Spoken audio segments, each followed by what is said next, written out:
Hey everybody, before we start the show today, I wanted to talk to you about investigatorstoolbox.com. This is the future of networking, training, and resource management. I am really excited by the amount of people that are in the site already and what's going on there, and the amount of training that we've got in there, the webinars, the blogs, OSINT resources, over 130, I think it's close to 140. This is where you guys want to be. If you are interested in bringing your business to the next level, if you're interested in networking with the best investigative minds that are out there, if you're interested in free training from some of the best investigators out there, you need to be in investigatorstoolbox.com. So it's investigators-toolbox.com. You want to go check it out. The legacy discount is ending very shortly. If you're interested, you need to join the site right away. If you wait too long, you're going to miss out on the $50 discount. Don't delay. Get in there. It's like 41 cents a day right now to get in there. If you can't afford 41 cents a day to make yourself better at what you're doing, what are you guys doing in this business, right? So investigatorstoolbox.com. I wanted to talk to you about that today, and go check it out. And we're going to start the show. Enjoy the show, guys. Welcome to PI Perspectives. Today, Jim Nanos makes another appearance on the show. Jim's back to talk about the PC900 body camera. Jim runs PIgear.com and is an expert when it comes to using video tech for surveillance and everyday investigative work. You can also listen to him weekly on PI Magazine, the podcast. Let's drop in on the guys and talk tech on today's episode. Please welcome Jim Nanos and your host, private investigator Matt Spaier. And welcome everybody to this week's episode of PI Perspectives. Well, we are East Coast this week. We are back in New Jersey, and we're reaching to old school, digging into our bag of old guests, the people that have been on before. But I thought it was really important and really cool to welcome Jim Nanos back to the program. Jim, how are you? Matt, I'm doing great. It's great to be here with you again. All right. So since we last talked, I think the last time we had you on the show was we were in Michigan, right? And I was just starting my podcast. I think you guys were like probably, I think my second guest or first guest. We were in the hotel room when we did it. Yeah. And since then, you've actually have your own podcast now, which is doing great, and I love it. So tell me a little bit about how that came about.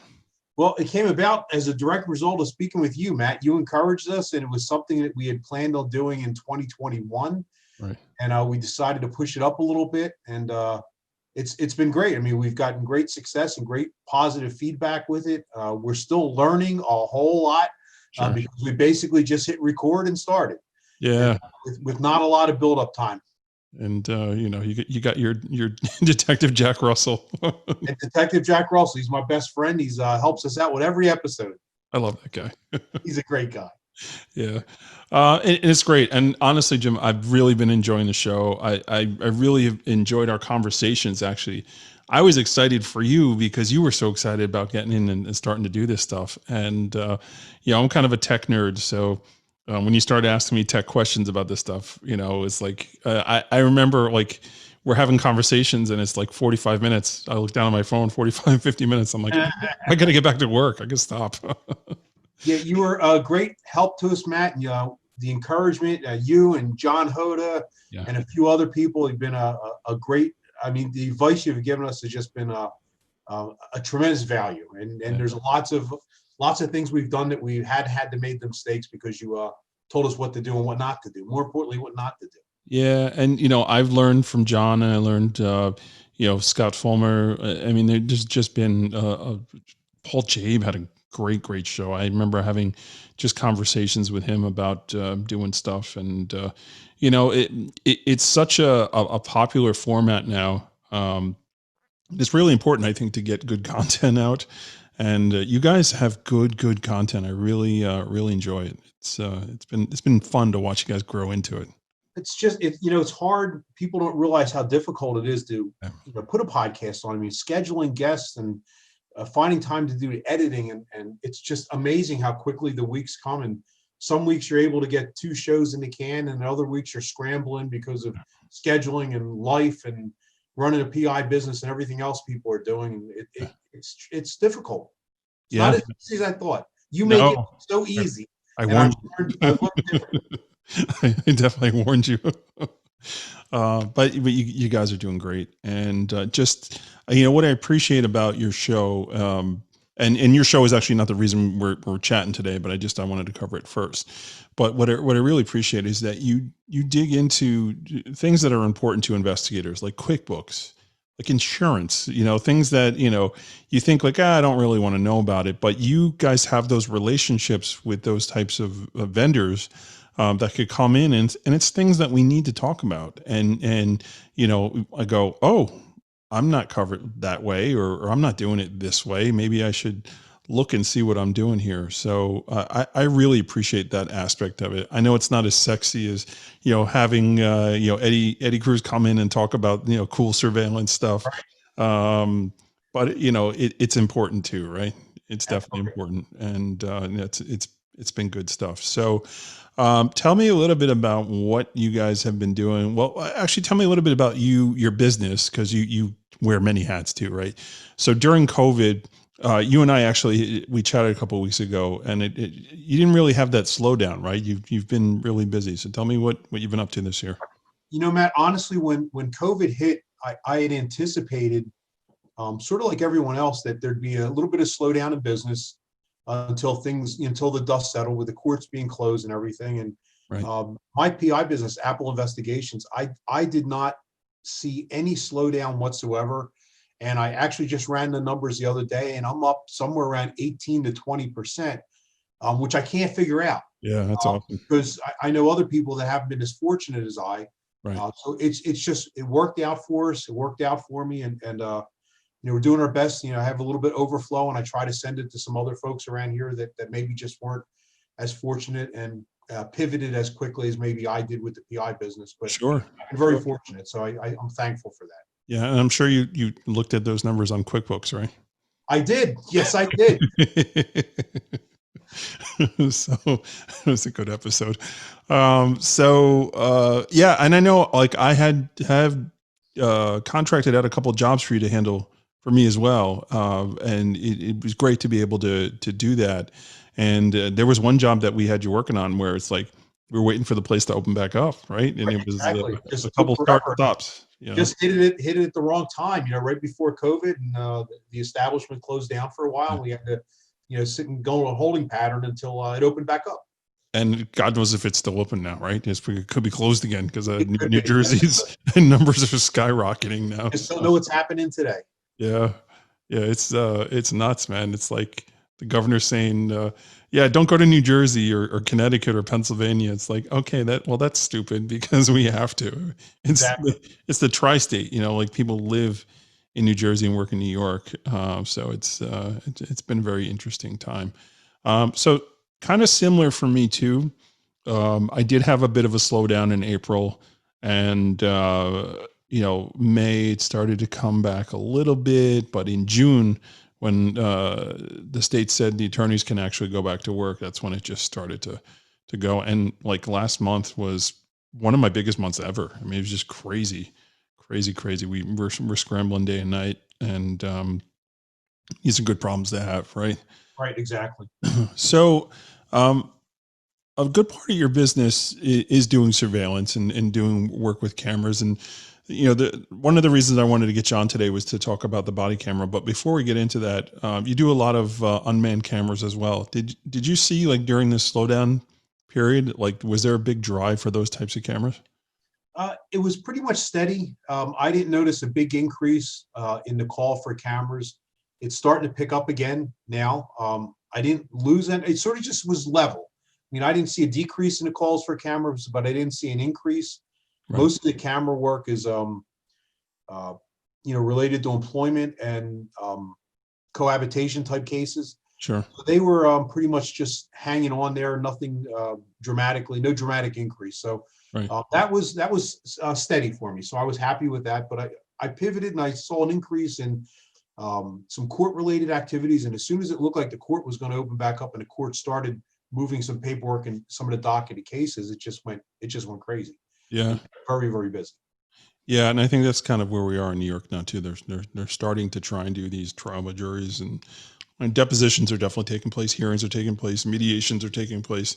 But the actual courtroom trials, upstate, they've been doing it, and now downstate they're getting into it. So, barring any kind of crazy collapse, and who knows what will happen in these next few weeks. But I've actually had more depositions during COVID than I've ever had before. right, I mean, it just seems like I'm doing depositions all the time for cases now where I just don't recall having them to the volume and the numbers that I'm going through in the last month or so. are they video depositions, or you actually have to Every go? one of them. Yeah, Yep, every one of them. And that's fine with me. I mean, it's easy to do. It's easier than going in person, I think. yeah. I think the defense just has billable hours they got to burn through, right? What's this? Ask this guy Jim the same question 500 different ways and kill a couple Exactly. hours. Exactly. Gotta love those. Um, so yeah, it's been an interesting time, and even with the magazine itself, you guys really made it a point early on. I remember, reaching out and saying like, "Hey, we're here for you guys, and if you're struggling in any way, reach out to us and let us know. We've got resources for you guys. We can work with you on subscription fees. We can work with you on PI gear to get equipment." I thought that was really cool. How did you find the community, the investigator community responded to that? Well, Nicole handles most of the subscriptions for the magazine, and we didn't notice any downtick at all in the renewals. But you're talking, $29, $32. It's not a tremendous amount of money. Right. Where we thought we'd really slow down was with the equipment sales, because sometimes buying a piece of equipment is a significant purchase for Sure. a lot of folks, or if you're buying that big piece of equipment. So early on, what we decided internally was, if we have the equipment sitting on the shelf and it's something I don't have to order out to get in, we'd be more than glad to send it to the investigator and make it a net 60 or net 90 or even a 120. And we Right. had a few people take advantage of it, but surprisingly, I had more phone calls thanking us just for the offer than Right. actually people taking advantage of it. But we did have a few people that said, "Hey, I really need that night vision camera, but I'm afraid to spend the money on it right now." We had half a dozen or so on a shelf. We sent them out, and every single one is paid, settled the invoice well ahead. But they were thankful that if I have it on the shelf, I'll give it to you. It's not doing me any good on the shelf, and if you can make a couple bucks off a job where you need that piece of equipment, that was the goal: is get the equipment out to somebody who can use it, and then we'll worry about settling up later on. If that keeps your business moving forward, that's what we're hoping to do, and I think we did that with a few people. Yeah, and that's what I love about the magazine, man. You guys really have your ear to the ground, and you're really listening to the investigators that are out there, and being sensitive to it. And usually that's in person, because you guys are traveling all over the place with your van or truck full of goodies. We're on the road quite often, but Matt, I attribute our ability, like as you said, stay in touch simply by dealing and speaking to people such as yourself constantly. I mean, we've got a great circle of friends that we speak to, whether it's business related or just calling to see what's up. Sure. And Nicole and I both pride ourselves on, we're just regular people. I mean, Right. I'm a regular PI, retired law enforcement. I go out, I do the job just like the next guy. Sure. So when somebody calls me and says they have a question, I can relate to them, and I can give them, some answers based upon my experience, Right. what to use, what not to use. And I say all along, if you call me for a piece of equipment and I ask you, what are you going to use it for? I'm not nosy, but quite often somebody will be trying to put the round peg in the square hole, and I'll say, look, this is not the right piece of equipment for the job. You might want to buy this, or this is what you want to buy, and here's who sells it. It's not even something that we carry. It's Right. more important for that guy or girl to get the right piece of equipment to get the job done, because that'll still come back to me. Even if I don't make that Oh, yeah. sale now, because I'm honest, they're still going to come back to me and maybe buy something down the road. Yeah, I mean, listen, there's a lot of history to PI gear, and the respectability of the business you guys run. I mean, that's hands down, and I don't think anyone's going to argue other than that. You guys answer your phone when there's technical questions. That's half the 24 battle hours a right day. there. And I'll tell you, Matt, there's a lot of people out there selling equipment, and what we pride ourselves on is if you call and you have a question, I will answer it honestly, whether you like the answer or not, or if it steers you towards another vendor or another piece of equipment. I'm going to give you the straight answer. You don't have to buy equipment from me. But customer service, I think, is the name of the game, and relatability. And that's what we try to bring to that business. Yeah. I mean, I fielded a phone call Saturday morning from somebody who listens to the podcast, and he's from Montana, and he called me. Well, he shot me a message. No, he called me. He called me, which I was impressed because I don't give my telephone number out on the podcast. So he's a good investigator because he looked me up. He got my number. So he called me, and he's like, "Hey, I'm doing this case here. I just want to run a couple things by you." And he had left a message actually, and then I called him back, and he was like, "Wow, it's Saturday morning. You're calling me back." It's like, "Well, yeah, you called me. I'm calling you back. What's up? What do you need help with?"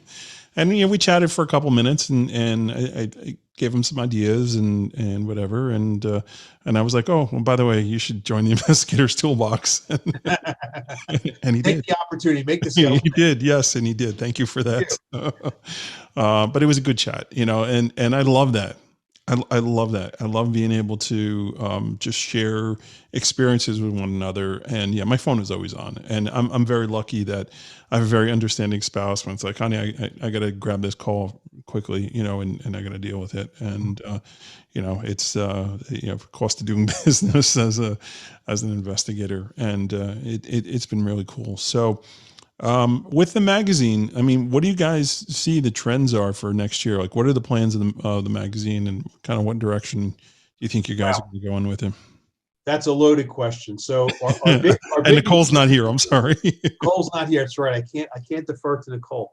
The big news for this issue that's coming out, the November-December issue, is actually the announcement of the Investigator of the Year award for PI Magazine. Mr. Ed, I've been sort of playing a little bit on Twitter with that, and we haven't announced it yet because there's still people sending in their guesses. But that will be the cover story in the November-December issue. Yeah. And as far as moving forward next year, our philosophy, and I've said this enough that it's not BS, is we truly feel, and this is coming from the heart from Nicole and I, is we may own the magazine, but we truly believe that this magazine, PI Magazine, belongs to the people that pay for it, the subscribers. And what we like to do is we truly listen to what our subscribers want. 2 or 3 issues ago, we actually expanded the magazine by 6 pages. And that wasn't 6 pages of advertising. That was 6 more pages of content. And we're fortunate enough to have folks like you, Matt, that write columns for us and really put things, no pun intended, but in perspective. Yeah. That's what we pride ourselves on, is listening to what the subscribers want and what they're asking for. And we try to give it to them. And it's been a 3-year evolution in some sense, where we listened when we took over the magazine. We did a number of studies, and we talked to a lot of folks, and we got some real frank answers. Yeah. And we sort of pivoted a little bit and made some changes. And change has to be slow, because if you make change too fast, people get excited. Sure. And they get nervous. So we sort of took that really wide radius turn to where we wanted to go, and we're about there. We still want to make a few more tweaks to the magazine. We really enjoy highlighting investigators every month and agency profiles every month. Yep. And stories that people want to hear. Most of our feedback we're getting is from folks that say, we love the features and the stories, but tell me how to market myself, tell me how to use a piece of equipment. Yep. Basically, tell me how to make money and how to operate more efficiently. And we've dedicated a good portion of the magazine to that. We've stuck true with the roots, though, with Yep. stories and features on different articles and techniques. But we're trying to give the subscribers what they want to hear. And we're fortunate. It seems like every issue we've been averaging going up about 3 to 5% in subscriber rates. Fantastic. And the renewals, and the true test is renewals. I mean, Yep. you always have that influx of new PIs into the business. 10 people retire, 10 people come in, or whatever that magic number is. Sure. It's that sum or zero sum game, I guess, where certain people come in, certain people come out, and just keep rotating the number through. But the true test is the people that renew the magazine, because they're paying for the magazine. This is not a free magazine. Right. We're the only print magazine left. And when folks renew their subscription, they're giving you the affirmative or the thumbs up, saying, we like your product, we're paying for the product. So when folks renew the magazine, that's their way of, or at least I take it as, we're doing something right, because they're sending us in another year or another 2 year, or in some cases I have folks that are renewing for 3 years. That's great. at one shot. So they're giving you the thumbs up on they like what they're seeing, they like what they're reading, and that's truly the test is the renewals, and our renewals are good. We always lose a few people for a number of reasons, go out of business. Unfortunately, some people pass away or some people pivot to another career, and we lose a certain amount every month, but we've noticed our renewals have been going up consistently over the last 3 years. So that's the good news. No, that's great. And listen, it's been an honor to contribute for it. And I know we had a discussion recently. It's like, oh, you're going to keep doing it? It's like, yeah, why wouldn't I? I love it, man. I love doing it. The deadlines come quick. I know that. Oh, they do. Yes, they do. And they come quick for the writers, but boy, I'll tell you, they come quick for us. And it's amazing. Like we literally just got the November, December issue approved, and it's to the printer, and Nicole's already like sending out emails for the next deadline. Yeah. It's just amazing how quickly they come, and our writers, and you're included in this, they never, ever, ever fail us. We are so blessed that we have a cadre of writers that have the ability that they do, and they always find the time to put out a great article and great content. Yeah. And no matter how quickly those deadlines come or what's going on in their life or with their business, boy, I'll tell you, they always come through. And, and we are so thankful that we have such a great staff of writers that write incredible articles that are right on point and what the readers want to see and what's interesting to us too, because we have to read them all too. Oh, it's true. It's true. I know, like when you picked up Chris Salgado, like I shot him a message. I didn't even know him. I shot him a message like, hey, congrats, welcome to the family. That's great. Yeah, and then, he ended up coming on my show and doing a spot, and he's a good dude. So that's the good news. I mean, the magazine provides guys like you and us, a steady stream of potential guests for the magazine, or for the podcast, I should say. But man, I'll tell you, the deadlines just come so quick, Matt. It's December 5th. I know it's embedded in my mind. I know. I gotta get it in. No, it's good. And Nick's great because she sent me like all the deadlines, so now I know it's in my calendar. I may have gotten an email from her once or twice, like, hey, it's after the 5th. I don't have it, but it's funny because she calls them deadlines, and I tease her all the time with, I call it suggestion. The suggested date of the article. No, it's a deadline. It has to be a deadline. It has to be a deadline. She's right. It's only a suggestion to these guys. And we're terrible. Don't tell anybody it's a suggestion. It's got to be a deadline. Because she's, I mean, it all falls on her shoulders with the magazine, because she gets everything to her at one time. And it's like this massive funnel where it all comes into Nicole. And then we have to send it to our proofreader and our copy editor, who basically, in some situations, she rewrites some of the articles and tries to make it a little more concise. Then we have a legal review that the articles all have to go through legal review to make sure that there's nothing in there that is either copyright, trademarked, or defamatory in some way, because you just never know. Oh yeah, yeah. And then it still has to go to the actual graphics department, who actually sits down and looks at everything and says, now I got to put the graphics together. We got to find the photographs. It's an incredible process. And I know you don't want to hear this, but the easy part's getting the article. I mean, that is writing the article. And then when Nicole gets it, she's got all that crammed into about 12 days. Yeah. And that's really where all the magic happens, trying to get all that done in 12 days and still get it to the printer. She does a great job. And then it's got get mailed out. It's just and there's actually an article in this coming issue of PI Magazine in November, December, where I do a little bit of outline of what it actually takes to put the magazine out. And I sat down and said, my God, I can't believe we're able to do this issue after issue and only have this much gray hair and this much agita. Because when I sat down and wrote it out, Matt, what we have to do and the time we have to do, I'm like, this is insane. And we only do, it's every 2 months. I couldn't imagine what it would be like trying to do a monthly issue. Yeah, right. And then now run your business. Oh yeah, and on top of that, go to your podcast show and edit it too. Right, go to your podcast show and try to live a life, and go to a car show once in a while, or just have some sort of life. I tell her I should have stayed a cop. It was a lot less hours, man. I'll tell you. More donuts. This retirement's crazy. Yeah, it's crazy.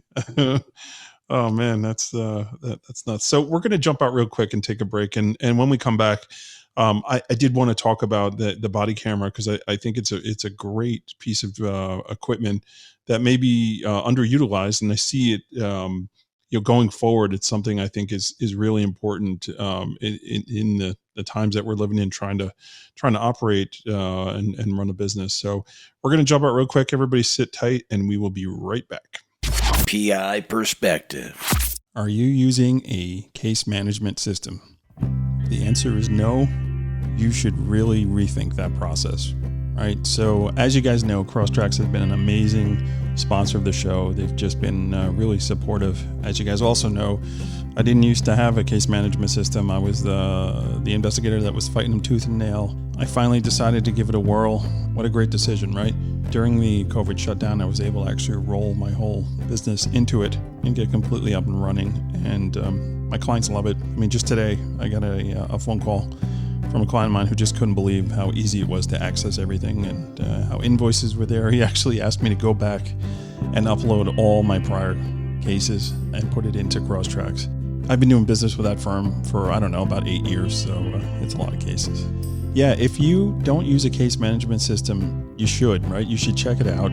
Give Crosstracks a shot. Contact Brad or one of the teammates over there, and they'll get you up and running with a trial and see if it's for you. If you have used Crosstracks and it's been a while and you're not happy with the system that you're in, go check them out. They're doing a lot of really cool new things, and see if it's right for you. If you're unhappy with the system that you're in right now, contact them. The ability for them to roll your system into their system is very easy. Again, you guys know they've been sponsoring this program, and I can't say enough good things about them, but make your own decision, right? Give it a shot on your own and see if it's right for you. What do you do when you get calls for bug sweeps?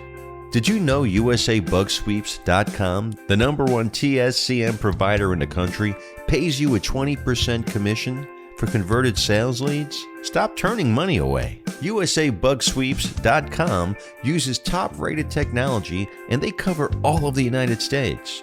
So save time and make money today. Contact USABugSweeps.com and mention PIP20. DelvePoint keeps on advancing. The commonality search is here. The new data is unlike anything they currently offer and will go in depth into your target's assets and relationships. Use them on everything from jury research and associate connections to business investigations and fraud cases. You do not want to miss these. Visit delvepoint.com for more details. Sign up and use code PIP20 for additional savings. DelvePoint. PI Perspectives. Do you work with an insurance agency that takes the time to give you the personal attention you deserve? Well, contact Michelle Knoll and her team to get the best customer service and attention available. You never need insurance until you really need insurance. So keep yourself and your business protected. Contact Michelle at mknoll@amoscorp.com. Do you specialize in legal investigations? Are you a member of NALI yet?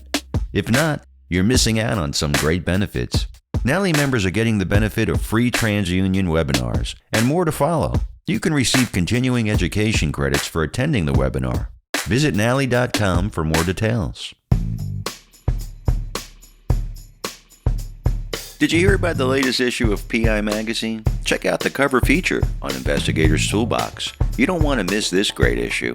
Available today. And welcome back to PI Perspectives. This is Matt Spaier, your host. I'm here today with Jim Nanos. I don't know, with PI Magazine, PI Gear, PI Magazine, the podcast. Where are you from? What are you doing?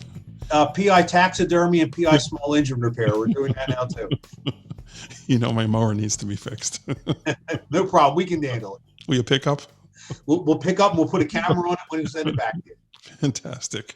Okay, so tell me a little bit about the PC900. What exactly is this? If you want to, we're going to try some technology thing here too. If you're watching the video portion of this, Jim, see if you can bring the screen up on that. All right. I don't have a 12-year-old with me tonight, so we're trying. So can you see that, Matt? There we are. Yes. Okay, so good. This is the PC900, which is actually, I'm going to the page on PI Gear, PIGear.com. Mm-hmm. So basically what how the PC 900 came about was I do, like most PIs, I do a limited amount of process serving. And we have some folks that do a lot of process serving and a lot of folks that are only process servers.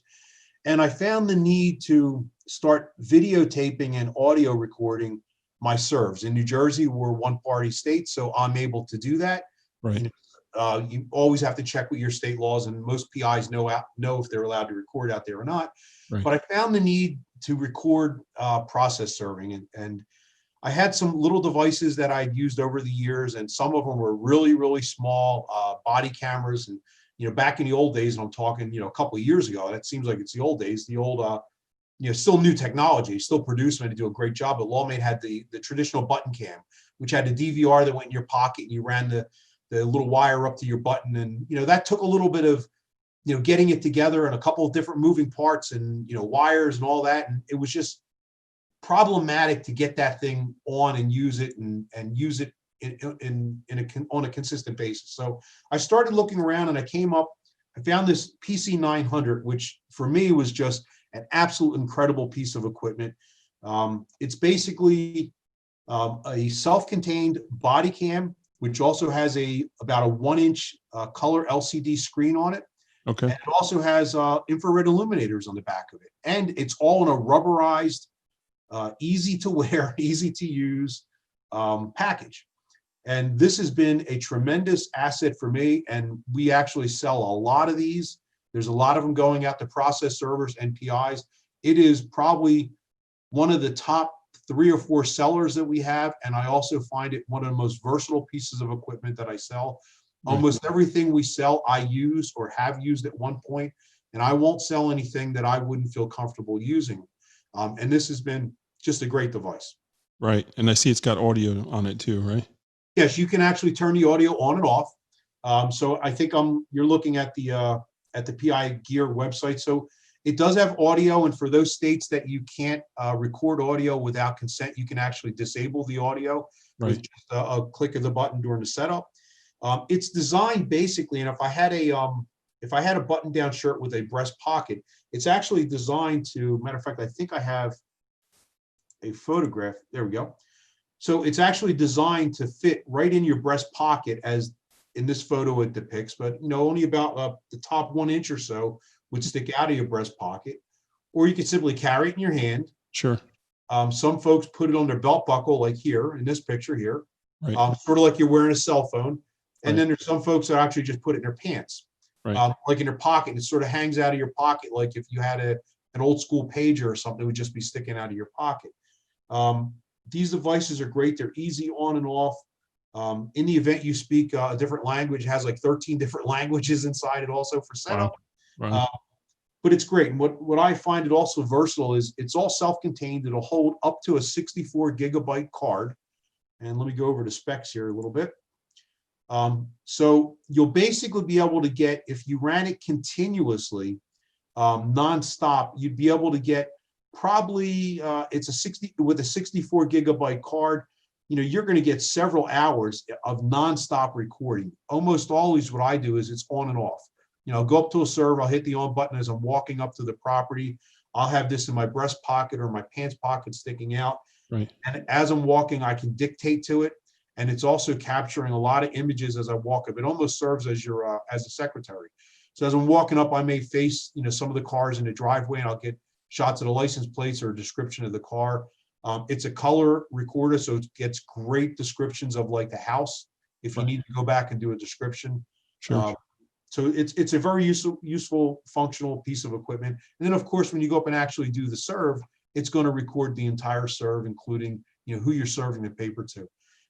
It's helped me out tremendously. At one point, everybody who serves paper out there is going to have a percentage of people that are going to say, "You didn't serve me. I didn't get it. I didn't touch it." All that kind of nonsense. Which is the biggest bunch of Right. nonsense out there. It wasn't me.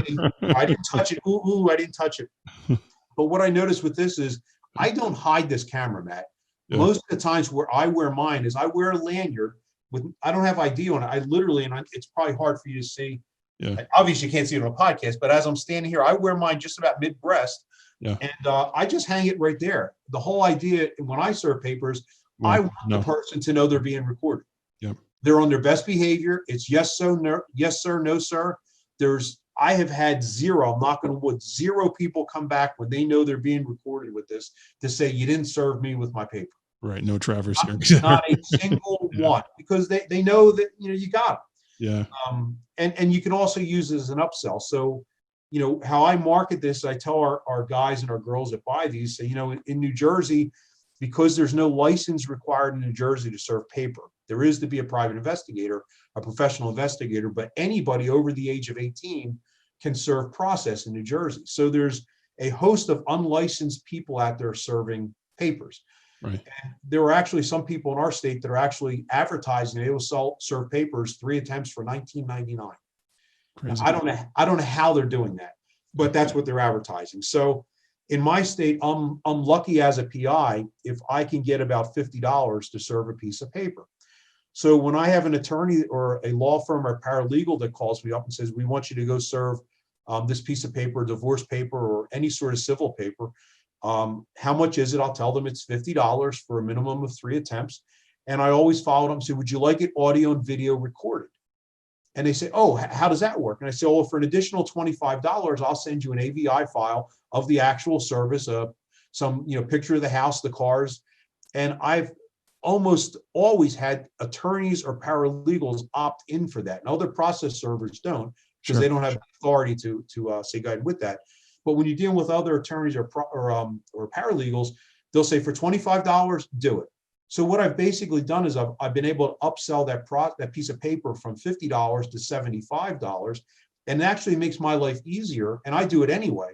And it's simply dragging another file over to an email when you send an email of the affidavit.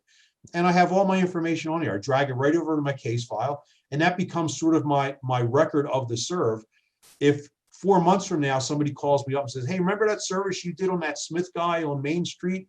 I can pull it up and say, oh yeah, it was a blue house with red shutters and there are 4 cars out there. And they wonder how you can remember all that. And that's because I've used $100 piece of equipment. That's all, 100. Behind the fourth wall here with Jim Nanos. It's unbelievable. He doesn't have photographic memory. No, not at all. I barely have any memory. Photographic, but it's a small piece of equipment. It's easily used. I really like it also because it's rubberized, so it takes abuse. Right. With some of the other cameras I've used, the small lawmate devices, I have to baby them when I get back in the car. With this, I've had the same one I've been using the same one for probably almost 2 years now.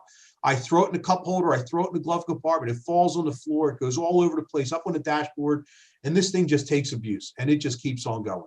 Right. It's a great little piece of equipment. One of the things I found most useful too, I know you're probably not, obviously you're not gonna see no podcast, but for those of you watching on YouTube, on the back where the camera lens is, there's actually 6 little infrared or IR illuminators. So this actually illuminates with infrared technology.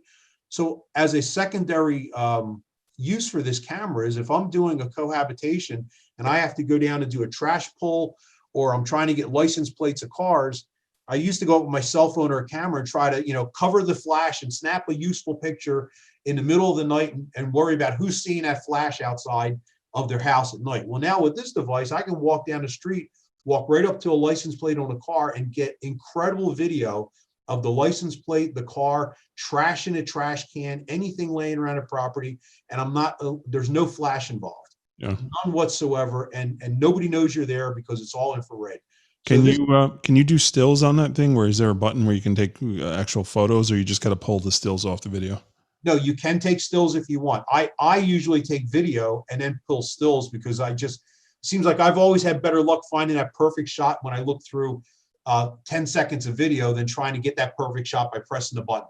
Right. So I'm a proponent of take the video and then pull the still from the video rather than just try to hope that you get that one perfect snapshot. But it does have the ability simply to take still images too, if you'd like. Right. And it looks like, just going through the specs here, it looks like it's got an app too, right? So you're able to view the screen on your phone. Is that how that works? You can. I personally, I don't use that, but it does have Wi-Fi ability, so you can link it to your phone to an app. Theoretically, you could set this down as a drop camera, but I will tell you, to be perfectly honest, they don't transmit too far.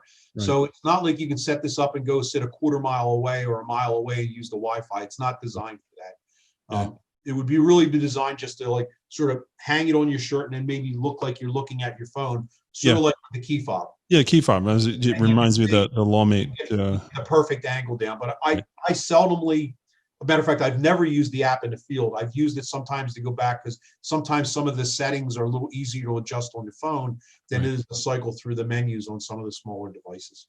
Right. And it looks like you got different resolutions that you can use on it too. You can dumb it down. So if you wanted to dumb down the resolution, you can go from 4K or, true HD down to, 720. I've never really had that need because again, it will handle up to a 64 gigabyte card. So you've got tons of space on this thing. I've never once ever ran out of space. One of the other pros on this is, let me see if I pop this off here. Why don't we turn the screen share off so we can get a full screen on you and you can get a good view of that. Cut the screen off.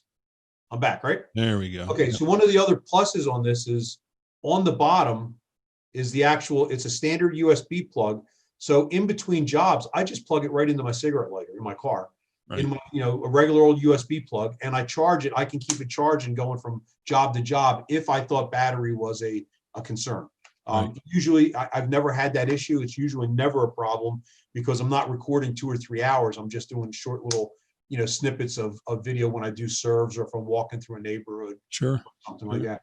I also utilize them if I'm doing like a pre-surveillance and a cohabitation. If I take my dog out and I'm going through a walk through a neighborhood, I'll just slap this in my pocket and just walk around. And at the end of the job, when I go back home, if I've been loitering that neighborhood for 20 or 30 minutes, I've got some incredible site surveillance so I can get an idea where maybe I'm going to place a camera or where might be the best place to park my car to do a surveillance or something. You got to do that pre-work. That's important. I think like one of the benefits too, and not just for serving, but interviewing witnesses and just having record of that whole interaction. Because I mean, I've had to testify in court where they're interviewing a witness and they accuse me of either giving them money or not saying who I was or who I was representing. And did I give them a copy of the statement or not give them a copy of the statement? And I had audio recordings, the old Sonys I used to keep in my pocket as well,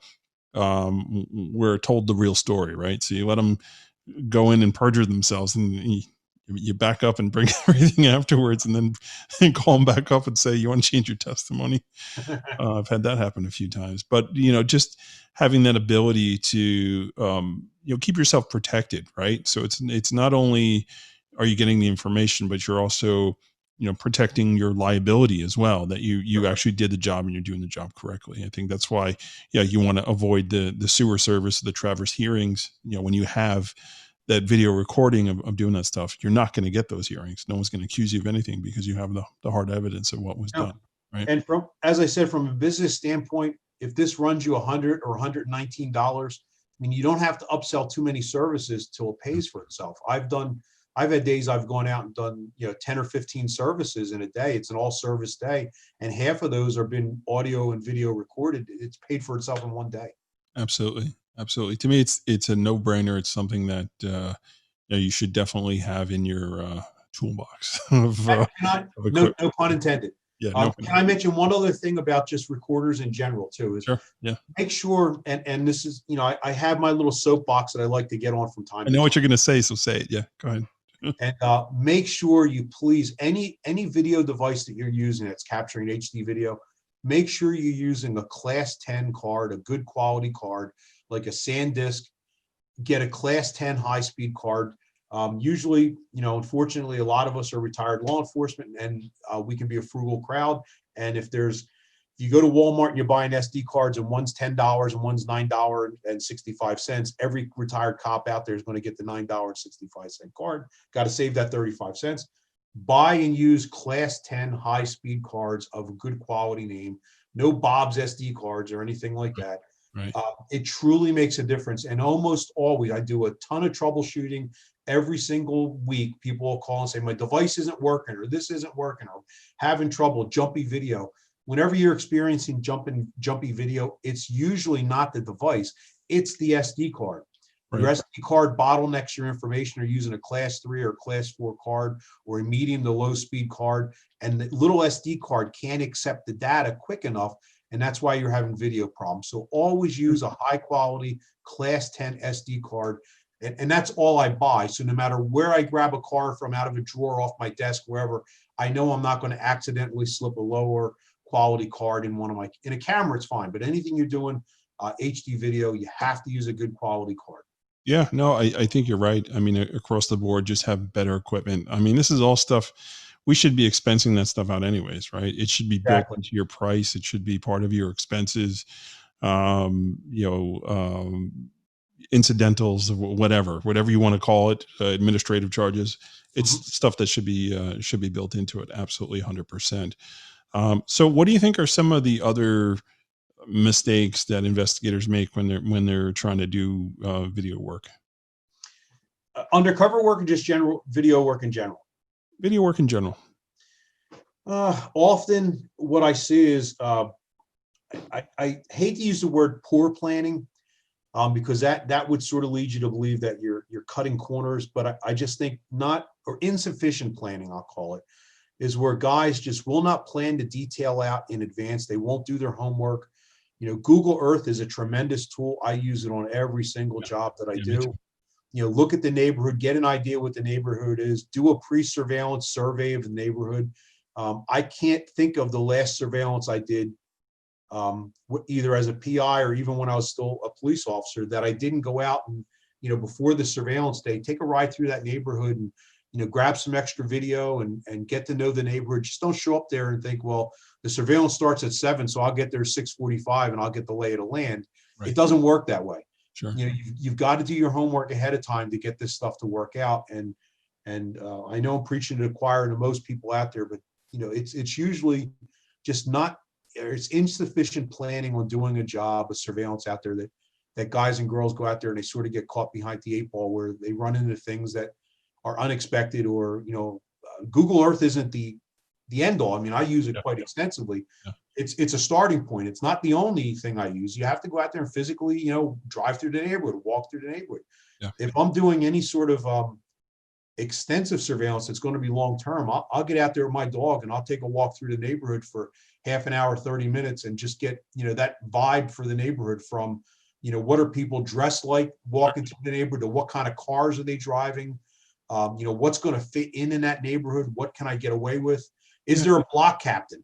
You know, I mean, we all know who the block captain is on our blocks, and some blocks have them. Yep. You know, I'm thinking of a job that I'm involved in right now, and the minute I go on that block, I'm doing some sub work for another PI, some surveillance work, and the minute I pull into that block, this guy sticks his head out the door and wants to see what I'm up to. So mayor's here. You have to plan for that, and check in with the mayor. Right, you've got to have.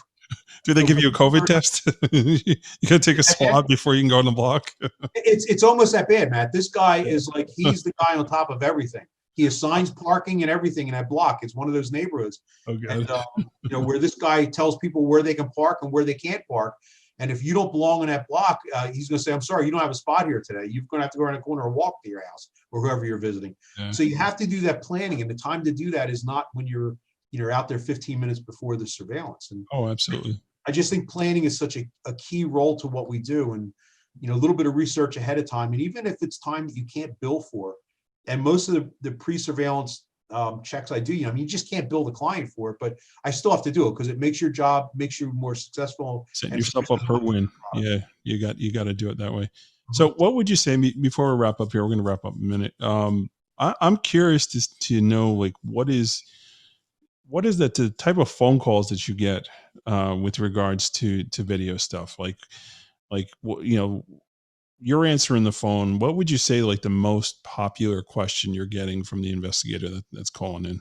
You mean equipment wise, or from potential clients for the PI business? Give me both. Okay. My PI business, I don't do a tremendous, as a matter of fact, I do no search engine optimization. I do very little advertising. I'm very similar to, I think, your business model, where almost all of my business is word of mouth and referrals from attorneys. Yep. And I'm happy with that. Oh, me too. I hadn't had great success with I got a lot of calls when I used to advertise on Google a lot, but getting calls and converting them to work is often miles apart. And I found that I just wasn't converting the jobs that I was getting from Google searches to actual work. So Right. most of those calls are, and I still get them occasionally, from people that have unrealistic expectations of what a PI can do physically and legally, of course. Right. And they watch too much television, and they think we can do all the crazy stuff that they do on television. Sure. So In but 20 minutes. in 20 minutes, right? But the folks that do call me that are realistic, what they're usually looking for is surveillance video of a spouse, a lot of child custody. I've had a run on child custody now, it seems, where I'm doing a lot of, surveillance jobs on, when the other part of the relationship has custody of the child, and They're if not they're wearing following masks. rules, Right. if They're following taking kids to the dangerous situation, not wearing their masks. or they're not being supervised, all that. And I've been getting a lot of that, and they're good ones. They're good surveillances. Sure. So I've been getting a lot of that. As far as from the PI, I get a lot of calls for equipment that guys and girls just, they're looking for that $1,000 piece of equipment for $100, and it just doesn't exist. I mean, you're not going to get that. So you have to do a little bit of research, ahead of time. When I say you, I mean a potential purchaser of a piece of equipment. Right. Get an idea of what you want, and get an idea. More importantly, if you call a guy like me, because I'm a PI and I'm just a regular guy, call me and I'll spend some time with you asking you, well, what are the goals of this job that you're trying to do? This Sure. investigation, what are you trying to capture? And I'll tell you what I think is the best piece of equipment. Some guys take offense to that. They just say, I just want that piece of equipment, send it to me. And I'll do, that's fine. But a lot of folks are very happy when you take the time and you talk to them in broad general terms. What are you trying to capture? Are you looking for video at night? Are you looking for, a static camera that you can place and hide someplace? Is it going to be something you're going to carry on your person? You ask those kind of questions, and I do that so I can, not because I'm nosy or not because I want to spend a half an hour on the phone with somebody. Sure. I just want to make sure that you get the best piece of equipment for the best price, and that you're happy with the equipment, because that's going to lead you to come back to me next time. Sure. And I want happy customers. Yeah. And we all have to make money. I get it. We all run for-profit businesses, but I want to make sure that people feel like they're getting a good shake and they're getting an honest answer, and that's what we try to do. So there's the technology changes so quickly. It's hard for me to keep up with a lot of this stuff, because literally every single day there's a new piece of equipment out there, and what was great yesterday is now who wants that? It's yard sale items for some people. Yep. So I have to educate a lot of people when they call with like just the SD cards. It's amazing how many folks they think an SD card is an SD card is an SD card, and it'll tell you how much my life sucks because I know about SD cards. But you have to spend a little bit of time and explain to somebody. It's Sure. important that you use the right combination of equipment. You just can't throw money at a problem. You got to talk to somebody who's been there, done that, and made some mistakes. And I don't know everything, but I've made a lot of mistakes over my career, and I can tell you, don't do that, because it's not going to work, or that equipment is not going to give you the result that you think it's going to get, or give you. You really need to look for something along these lines. So we spend a lot of time with our customers and try to provide them some advice and some useful hints. Yeah, and that's all great. I mean, listen, you guys have a great model to how you do things, and it's, I know it's certainly appreciated. I appreciate it. And I'm not the most equipment buying. Full disclosure, I don't buy thousands and thousands of dollars of equipment there. But when I do, every now and then, and I can have that conversation, or I can read about it in PI magazine, and going, wow, I didn't know this was out there, or I didn't realize that I could use this in this particular way. Like, I need to get this. I need to make sure my staff has this, Right. And we handle it. So that's really important. Okay, so we're going to wind down things here, Jim. It's been great catching up. I feel like we could probably do another hour here, just shooting the breeze, man. It's so easy to talk to you, and I appreciate you coming on. And I think folks know how to find you, but Yeah. let's tell them one more time. PI Magazine, PI Gear, either of those websites, or if not, everyone knows my phone number is plastered all over the websites. Sure. Give me a call. I'm a regular guy. I was using equipment yesterday. I'll be using equipment tomorrow. I'm not some guy who was selling bicycles yesterday and will sell mattresses next week. Right. It's equipment, and we use what we sell, and we try to know everything we can about it. You're only selling bicycles and mattresses if they have cameras attached to them. That's right. That's correct. So, well, hey, folks, if you went to the YouTube channel today, you got an extra special, you took a little something extra out of the show here. And that is something that we're trying to do. We're trying to push the YouTube channel. So you definitely want to go there. You want to subscribe. It's great that you listen on the podcast. I really appreciate that. And please continue to do so and continue to support the show. But if you're interested in the video aspect of it, it's something that you're going to see more and more production wise coming from us. And Jim, thanks for being my guinea pig on the share page. And no, this is great. This is good. I really, really appreciate it. And I appreciate all you guys do and the support that you've given me over these years that I've known you. It's been great. And I feel like we have a strong partnership here. So thank you for that, sir. You're a great guy, Matt. You're a good friend. Yeah, definitely feel the same way. So thank you everybody for tuning in, and we will catch you guys on the next show. Take care. Before we jump into the wrap-up, make sure you tune in this Wednesday for a very special Veterans Day episode. Matt welcomes retired Green Beret David Johnson back to the program. David talks about his transition from military to working with Conflict International. We thank David for his service and all the servicemen and women in and outside of this industry for sacrificing so much to defend our country. We also want to thank Jim for coming back and talking about this great piece of equipment. Make sure you visit pigear.com and check out the PC900 and other cool stuff. Also, check out Jim and Nicole's show, PI Magazine, the podcast. We also want to thank Amos, Crosstracks, delvepoint, and USABugSweeps.com for sponsoring the show. Now, have you checked out the investigatorstoolbox.com yet? Remember, it only takes 41 cents a day to unlock the future of investigations. Make an investment in your business and yourself today. 25% discount won't last long. Use code PIP201836 to save even more. If you have a question or comment for Matt, email him at matthews@satellitepi.com. You can also find him on LinkedIn, Instagram, and Facebook. We want your feedback to bring you the best shows possible. See you this Wednesday, and we'll be back next Monday with a new show. Make sure you tune in. Stay safe out there, everyone.